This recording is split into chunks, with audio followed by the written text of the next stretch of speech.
Looks like Give us we're a little test. ready to go. Yeah. Okay. What's up, everybody? We're here with Prince Daddy and the Hyena. I'm DJ Dead Dog. I'm DJ Marigold. And we're going to start this interview. You guys just introduce yourselves? I'm Cameron. I play guitar for Prince Daddy. I'm Daniel. I play drums. Me. Okay. Do you want to start us off? I want to start us off. Yeah. Okay. So we first wanted to ask about, you just released your self-titled. What's the album cover about? That's actually an old Halloween photo of Corey's cousin. Awesome. I think he said he was just going through like some boxes of photos one day, or his parents might have been, and then he saw that and it was really scary, so we went with that. Yeah, no, Scary- it's scary fun. factor. I was wondering if it was like, you know, something that was like real or something that was like just scoured from the internet, but that's awesome. That's got a connection. No, it is real, and she's actually come to a couple shows. And she'll go up at the merch, she'll be like, "That's me." And people are like, "No, it's not." It is her. That's awesome. That's awesome. So we kind of want to get into that album a little bit. I know you said you couldn't answer much about like the lyrical questions about it, but you know, we were talking about there's a tonal shift in your albums, kind of like when you think about hidden track and stuff like that versus a lot of the songs on the new one. If you wanted to kind of jump into that. What do you mean specifically about hidden track? Well, I think like I mean, it's so fun and high energy, and it's like and then you really have some like really deeper dives and I think more sensitive songs on the self-title, and so I just wanted to talk about that. Okay, yeah, like, yeah. shift. I mean, I feel like on the newer stuff, I think there's just like a wider palette of like emotions going on. Yeah. I mean, there's still our like heaviest song ever is probably on that, and then there's still like really like fun songs on that. But then there's also, you know, you want to. There's more dynamics. You want to take it back a little bit too. Yeah. And I feel like, I obviously can't speak for Corey, but I feel like changing influences over the years and Yeah. and stuff that we've all listened to. We're all into like very different things now than we probably were before, but also still a lot of the same stuff. Right. What, Yeah. what would you say some of those influences are? I Or mean- were and are now? Well, I mean, initially I think it was just a combination of like Jeff Rosenstock and Joyce Manor and Roswell Kid and shit like that. And now, like, I think there's a lot more in there too, like Granddaddy or The Strokes or I don't know. Those pretty much nail it. That, and I mean, I know at least Corey was listening to a lot of like film scores and stuff as well. Yeah, actually, that's the big one. Is like, Yeah. I think a lot of the songs on this was just him like experimenting with like as many different instruments from a guitar as possible. So a lot of these I think that started on like a synth or something, Oh wow. and Yeah. then we just kind of built up that skeleton with the like rock parts, you know. Yeah. Um, No, that's super fun. I think that's one of the super strong parts of the new self-title is like the transitions, like especially you know the opening to the first song is like crazy and fun. yeah, I'm really happy with how that came out. Yeah, that's awesome. And you talked a little bit about like film scores. We're both film nerds, so like which movies? Oh shit! I mean, well, he loves anything from like Danny Elfman stuff to John Williams to, I mean, just all the classics, I guess. Definitely big horror guys. At least you two. John Carpenter's Oh, stuff, yeah. or who's the guy that did Arrival? Johan Johansson, Oh, right? Mhm. Yeah, that's great. That's awesome. Okay. Well, if I can Got get some my questions? questions up, if I can get my shit together. So I mean, you guys just kind of said like that kind of shift comes with like age and like maturity. There's so much like angst within your music. I think that's a fair assessment, and like that's kind of why I love it. Do you think that'll ever change, or like how do you kind of like stay true to your roots? That's a good question. I definitely feel like I guess I can't exactly say because I'm not writing the songs, but I feel like at least the like core kind of angst or something. It's still there. It's definitely still there, and I feel like at least for the foreseeable future, will kind of be even experimenting different ways to do the thing that we've been doing. yeah. Trying to, I don't know, not do something that's too out of left field, I guess, but at the same time, I don't know, expanding in a way that we want to. You don't want to like just keep retreading the same ground, or there's like no growth in it.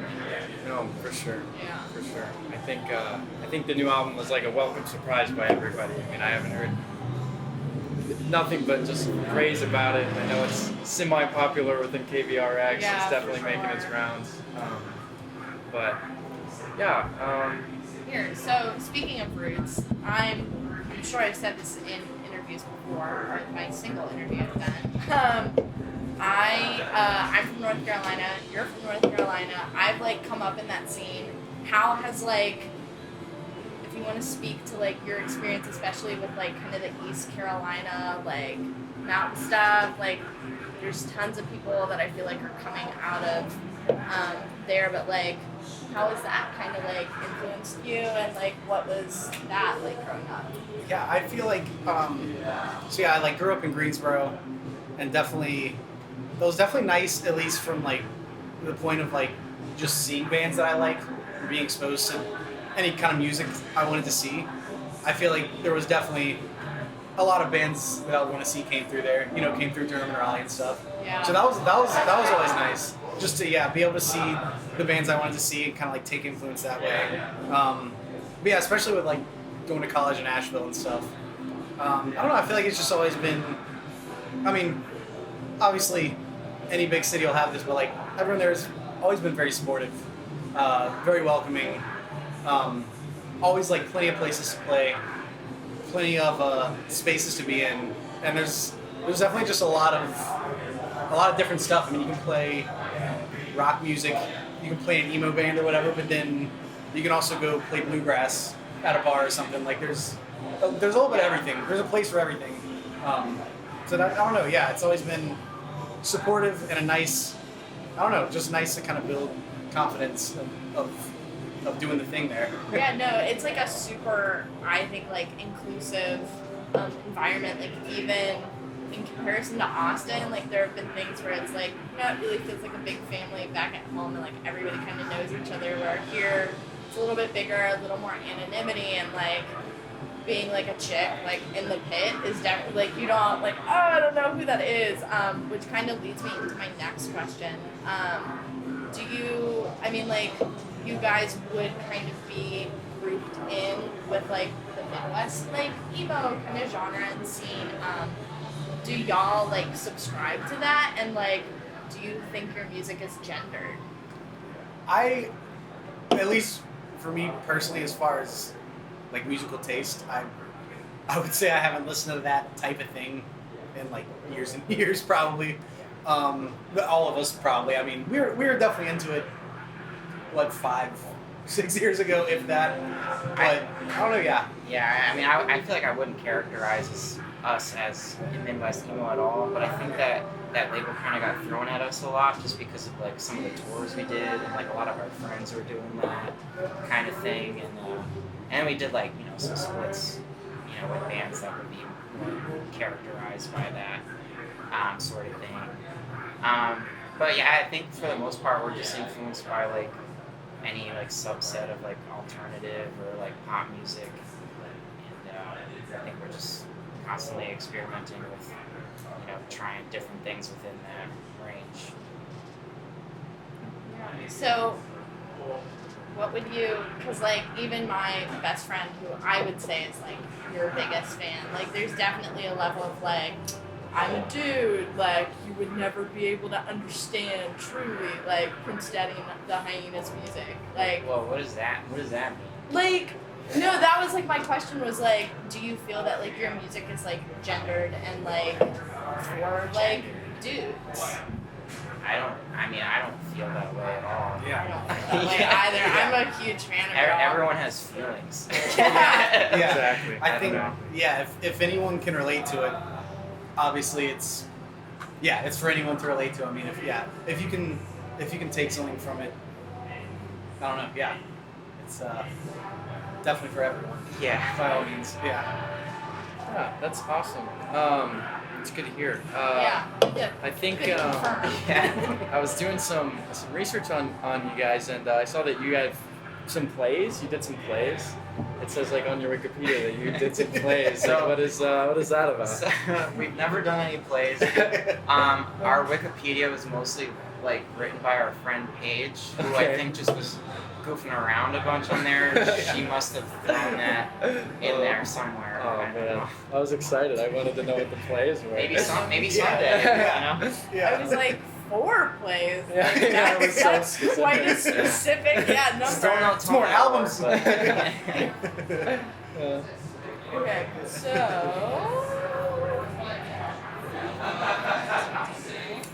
So I was going through like a bit of y'all's Instagram and saw your previous tours and stuff, and I mean you guys are going on like really long tours, like pretty much all of them are like 2 months or more.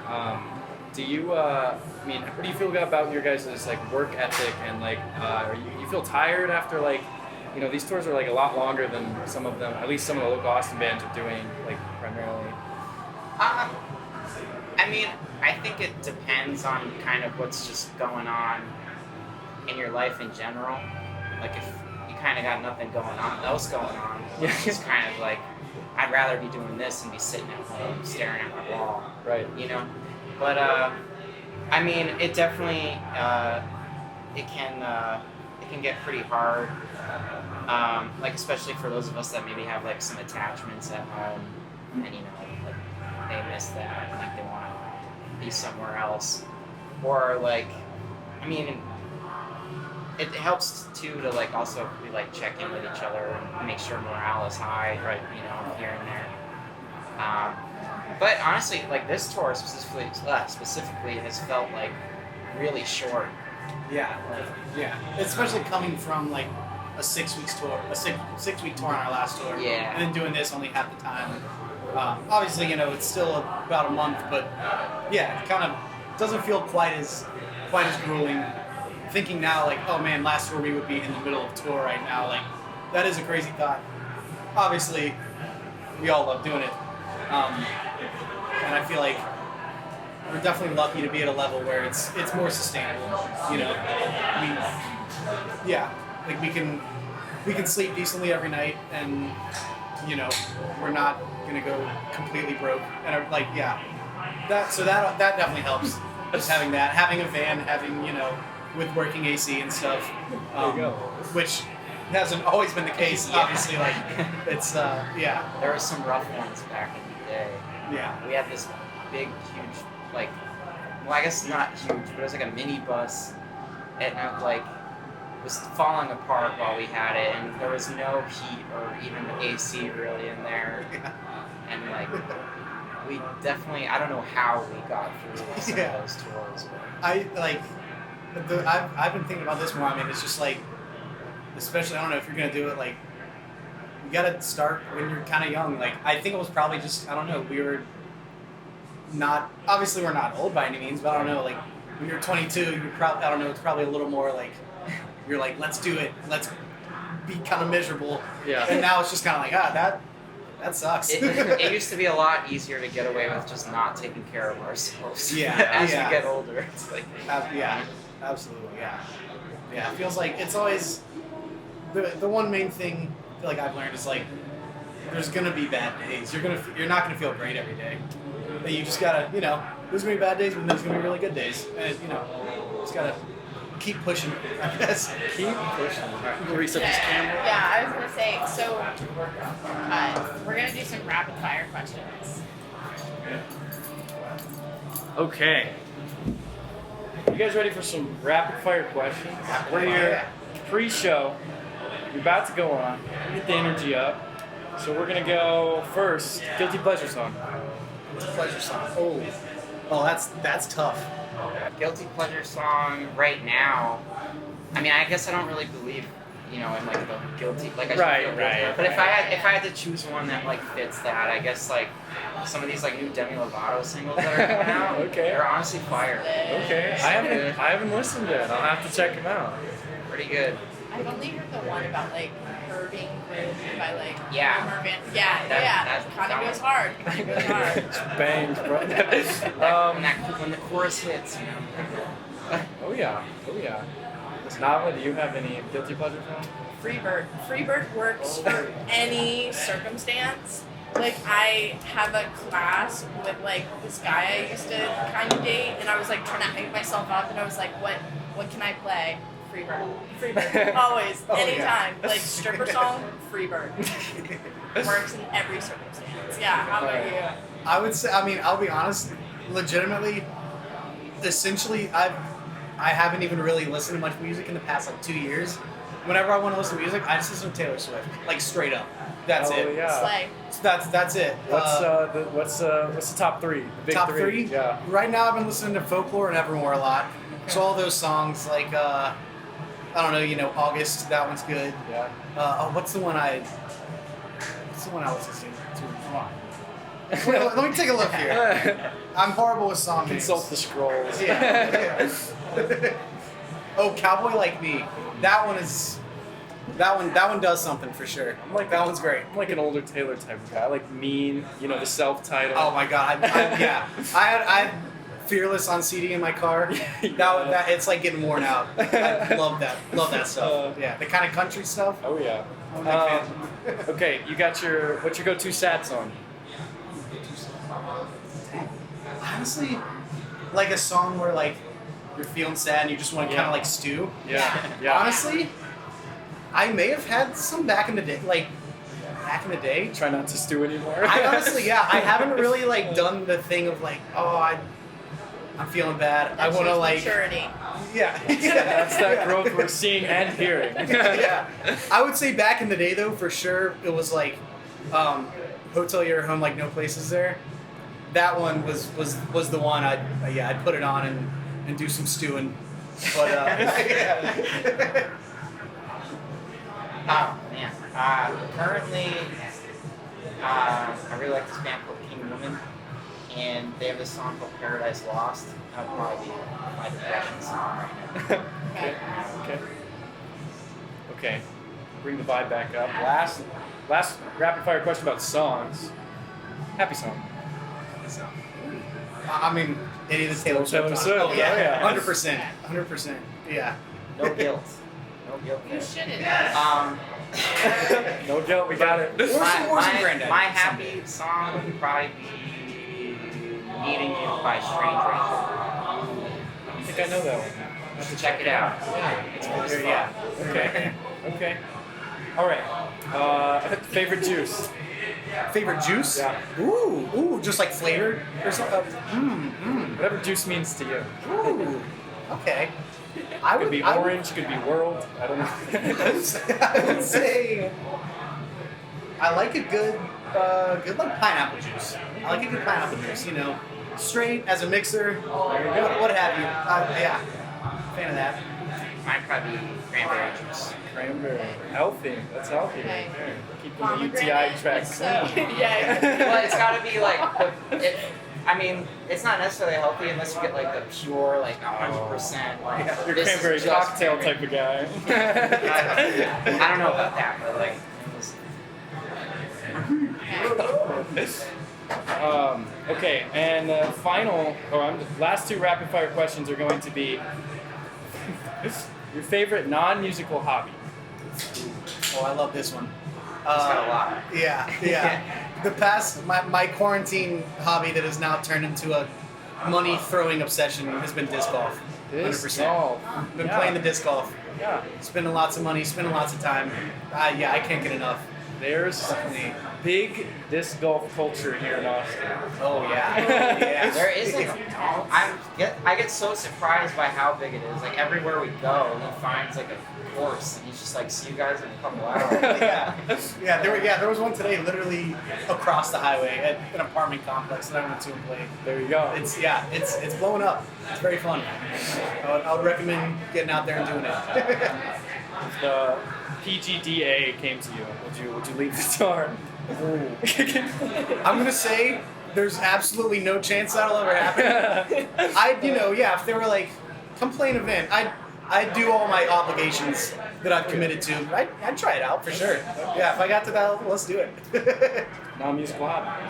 I do some like drawing and some art on the side.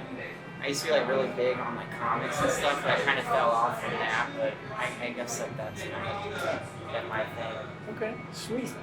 Okay, and finally, the worst venue you've ever played at. This can be house venues included, because I know those are pretty rough. Man, I don't know if I want to throw some shade. You don't have to name the place. You could just also talk about it. describe it. Okay. Maybe you could drop the state. I don't know. Yes. There was this one space that we got thrown into in Orlando because the venue we were supposed to play was like under renovation or something. And it's probably not the space itself, other than the fact that it was kind of put together in a hurry, but it was an interesting day where just like the sound guy that was there like did not want to be there at all, and he just dipped, and another guy had to come, and just all over the place. But the show itself ended up being one of the most fun shows. Yeah, super fun. Yeah, just because people in Florida, they go off always. Different breed for sure. I feel like I can definitely remember. Yeah, I won't say the name, but you'll know. I think you'll know. It's a certain house in Greensboro that was super cool, fun shows, and the people there were super nice. But the floor was just a gross punk house for shows. Oh yeah. The floor was always nasty. It smelled terrible. People smoked cigarettes inside. Honestly, that just made a lot more come to my mind. Yeah. Because I wasn't thinking of like years ago we were playing like just crusty houses. There's Good there's times, some- though. Yeah, Great yeah. times. It's fun. Hey. Bye, guys. No, it's just fun. Okay, I think we'll go ahead and wrap up. I know you guys got to get out of here pretty soon and start the show. Yeah. The question, the easy question. What's next? I guess we have this October tour with Citizen, finish out some West Coast dates. Actually there's a tour that leads up to that to get to those dates for us with this band called The Training Order. Okay. They're a really cool hardcore band on Triple D Records. You should check them out. And then, I don't know, maybe working on some new tunes. We did just put some out earlier this year, so that probably is a bit further away, but I don't know. So yeah, more tours. Yeah. Sweet. Keep doing the thing, I guess. You got any closing remarks? Oh wait. This is the last question we actually always do. I know. I'm sorry. Shout outs. Shout out. Who do you want to shout out? Yeah, this is your opportunity. Okay. Shout out Willie G, my brother, big supporter. Of the disc golf? Big supporter of disc golf, big supporter of P Daddy. Absolutely, yeah.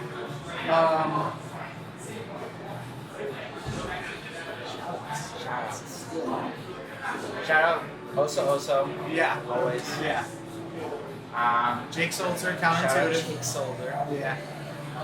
And I'll shout out my roommates, Heather and Sam, for taking care of our cats, Molly. That is so Carrot. real.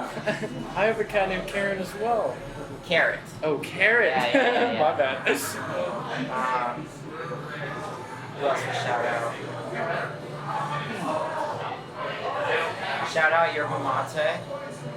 Yeah. Keeping it alive. Shout out probably like Truly's, I would say, if we're going brand style. Truly. They've always been there for us. Shout out Save Face. Oh my Oh, God, yeah, Safe yeah. Face is awesome. I had the opportunity to see them with Mom Jeans, and they opened, I think. Maybe it was Mom Jeans. I don't know. It was here in Austin. It was awesome. It was so good. I just did a little run with them like a month ago. They needed a fill in for guitar. It was a lot of fun. Yeah. They're all super amazing people. Yeah, super fun. You get a jumpsuit? They Oh, give yeah, you one? I got the Oh whole- yeah, that's It awesome. was great. Sweaty. Oh God, yeah. But there's a trick to it though. They got these little like mesh like underarm. Yeah. things. It's kind of breathable. Okay. Yeah, it's pretty nice. There you go. All right. Well, this has been a KVRX interview. I'm DJ Dead Dog, DJ Marigold. and thanks for hanging out, P Daddy. Thanks for having us.